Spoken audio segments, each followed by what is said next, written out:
Magandang araw mga ka-part-time. Andito na naman tayo. So, sa video nga na ito ay i-update ko kayo about dun sa issue natin na nagkaroon ng sakit. So, kung kumusta na nga ba yung medication na ating ginawa. So, effective nga ba? So, yan. Samahan nyo ko. Tara! Ito yung itsura ng manok natin na may sakit dati. At ito na siya ngayon. Yan, masigla na. O, malakas na din siyang kumain. Yan, kung mapapansin nyo, yung ininom niya ay may halong gamot yan. So, dati pala ay minamano-mano natin. Nilalagay natin sa syringe. Tapos, minamano-mano natin na pinapainom sa kanya. Kasi talagang hindi siya umiinom at saka hindi kumakain. Yan. Kita nyo naman ang pagbabago. So, check natin siya.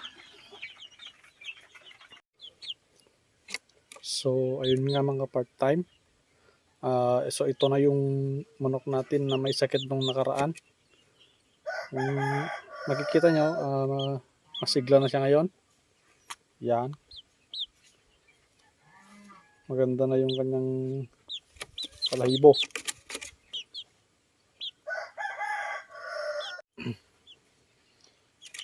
So, wala naman tayong pansin na kakaiba sa kanya bukod sa matamlay at saka hindi kumakain. Kaya ang ginamit ko na gamot ay ito, yan. Ambroxetil. Dito kasi sa ating mga ka-part-time ay ino-observe natin yung kung ano yung specific na sakit. Ginagamitan natin ng specific na gamot. Yan. Kung para saan talaga yung gamot. For example, kung sa coccidiosis, yan, gumagamit tayo ng ibang gamot doon.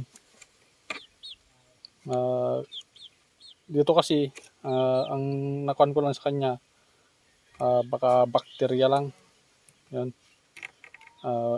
Wala naman siyang sipon. Saka hindi naman siya nagtatain ng dugo. Yan. Kaya ginamit natin sa kanya ay yung pangpatay talaga ng bakterya. Yan. Ambroxetil. So, disclaimer lang mga ka-part-time, hindi po ito sponsored. Sinishare ko lang yung experience ko. Yan. Saka disclaimer din mga ka-part-time, hindi tayo expert. Based lang ito sa ating experience. Kung gayahin nyo man ay okay din lang naman. Pero hindi po tayo nagtuturo dito. Hindi nagsishare lang. Sharing is caring, ika nga.